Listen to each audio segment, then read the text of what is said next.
राष्ट्रवादी अजित पवार गटाचे पदाधिकारी राजेंद्र हगवणे यांची सून वैष्णवी हगवणेचं मृत्यू प्रकरण सध्या राज्यभरात चांगलं चर्चेत आहे। बुधवारी वैष्णवीच्या कुटुंबियांनी माध्यमांशी बोलताना हगवणे कुटुंबावर अनेक गंभीर आरोप केले होते।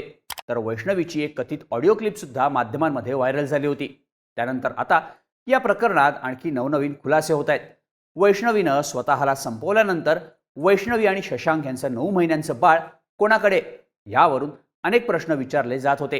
कारण हे बाळ कसपटे कुटुंबियांकडेही नव्हतं आणि हगवणे कुटुंबियांकडेही। जेव्हा कसपटे कुटुंबियांकडून बाळाबद्दल विचारणा करण्यात आली तेव्हा हगवणे कुटुंबियांकडून ते बाळ निलेश चव्हाण नावाच्या व्यक्तीकडे असल्याची माहिती देण्यात आली। पण जेव्हा वैष्णवीचे कुटुंबीय चव्हाण याच्याकडे गेले तेव्हा त्यांच्या दाराला कुलूप होतं।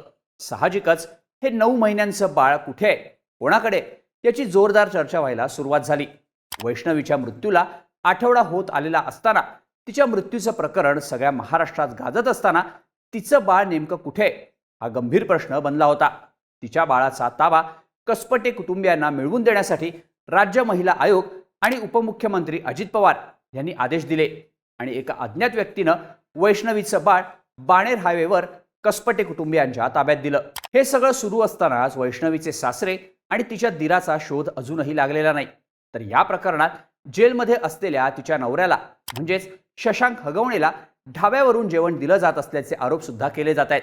वैष्णवीचे सासरे राजेंद्र हगवणे अजूनही फरार असल्यामुळे राजकीय वर्तुळातून अजित पवार गटावर ही टीका होते। त्यानंतर राजेंद्र हगवणे यांना पक्षातून बडतर्फ करण्यात आलंय।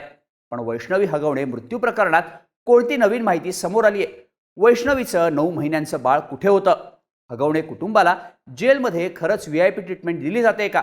त्याचबाबतची माहिती या व्हिडिओमधून जाणून घेऊयात। नमस्कार, मी शार्दूल आणि तुम्ही बघताय बोल भिडू। वैष्णवीच्या मृत्यूनंतर तिचं 9 महिन्यांचं बाळ नक्की कुठे आहे याबाबत प्रश्न विचारले जात होते। वैष्णवीच्या घरच्यांनी बाळ निलेश चव्हाण नावाच्या व्यक्तीकडे असल्याचा दावा केला होता। निलेश चव्हाण हा वैष्णवीचा पती शशांक हगवणेचा बिझनेस पार्टनर असून तो पुण्याच्या कर्वेनगर भागातल्या औदुंबर सोसायटीत राहतो। बाळ तिथं खूप रडतंय याची माहिती कसपटे कुटुंबाला मिळाली तेव्हा गुरुवारी सकाळी 10च्या सुमारास वैष्णवीचे काका मोहन कसपटे बाळाला घेण्यासाठी कर्वेनगरला गेले। त्यांच्यासोबत तेव्हा राजेंद्र हगवणे यांचे भाऊ प्रकाश हगवणे सुद्धा होते। पण निलेश चव्हाणनं आम्हाला बाळ दिलं नाही। चव्हाणनं आम्हाला बंदुकीचा धाक दाखवून तुमचा आणि बाळाचा काहीही संबंध नाही, बाळाचा ताबा हवा असेल तर कोर्टात जा असं त्यांना सांगितलं। तेव्हा आम्ही तिथून निघून आलो अशी माहिती वैष्णवीच्या घरच्यांकडून देण्यात आली।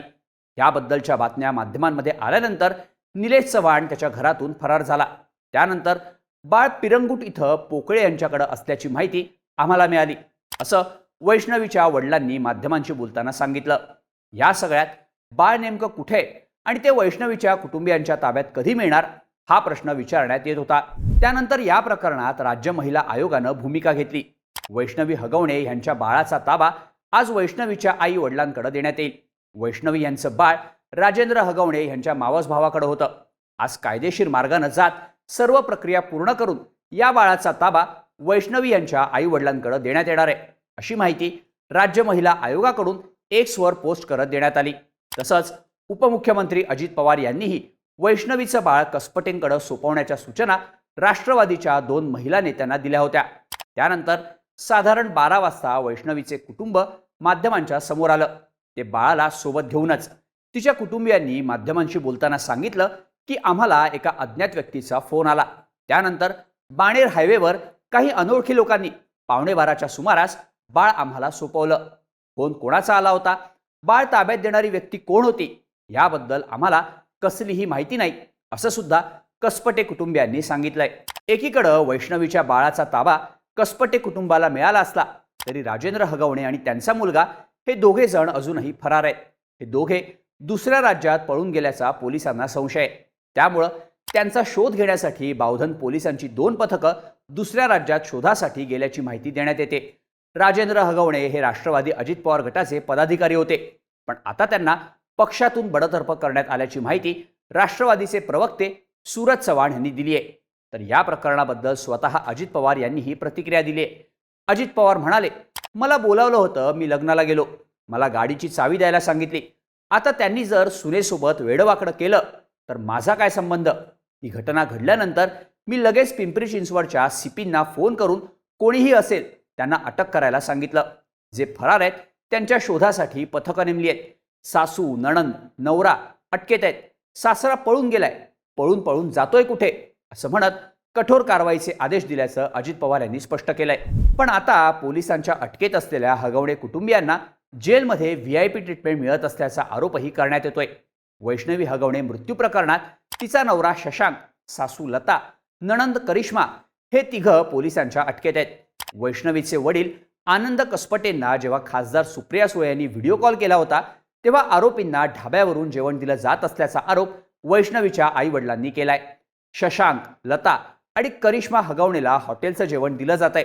रंगीला पंजाब हॉटेलमधून या तिघांनाही जेवण दिलं जात आहे. पोलीस अटक झालेल्या आरोपींचे लाड पुरवत आहेत असा दावा वैष्णवीच्या वडिलांनी केलाय.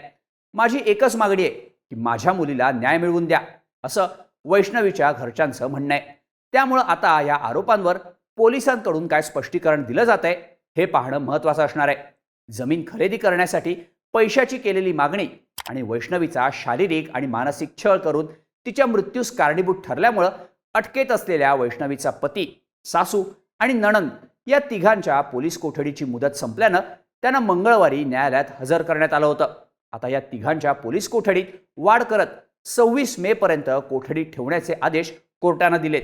दरम्यान या प्रकरणाची दखल राष्ट्रीय महिला आयोगानं घेत पोलीस महासंचालकांना कारवाईचे आदेश दिले होते. त्यामुळं राज्य महिला आयोगाची यावर भूमिका काय असा प्रश्न विचारला जात होता. आता राज्य महिला आयोगाच्या अध्यक्षा रुपाली चाकणकर यांनी राज्य महिला आयोगाची भूमिका स्पष्ट केली आहे. राज्य महिला आयोगाच्या वतीनं सुओ मोटो दाखल करत या प्रकरणाचा पूर्ण पाठपुरावा केला जाईल. आरोपींवर कठोर कारवाई आणि शिक्षा होईल यासाठी राज्य महिला आयोग सतर्क आहे अशी प्रतिक्रिया चाकणकर यांनी माध्यमांना दिली आहे. त्यामुळं राजेंद्र हगवणे आणि त्यांचा मुलगा कधी पकडला जाणार, हगवणे कुटुंबाच्या चौकशीत नक्की कोणती माहिती समोर येणार आणि या प्रकरणाला आणखी वेगळं वळण लागणार का हे पाहणं महत्त्वाचं असणार आहे. सध्या तरी कसपटे कुटुंबियांच्या ताब्यात वैष्णवीसह 9 महिन्यांचं बाळ आलं असलं तरी एका अज्ञात व्यक्तीच्या ताब्यात हे बाळ कसं काय गेलं, ही अज्ञात व्यक्ती नेमकी होती कोण, या प्रश्नांची उत्तरं मिळणं सुद्धा तितकंच महत्त्वाचं आहे. या सगळ्या घडामोडींबद्दल तुम्हाला काय वाटतं याबद्दलच्या तुमच्या प्रतिक्रिया आम्हाला कमेंट करून नक्की सांगा आणि अशाच माहितीपूर्ण व्हिडिओजसाठी बोल व्हिडिओच्या YouTube चॅनलला सबस्क्राईब करायला विसरू नका.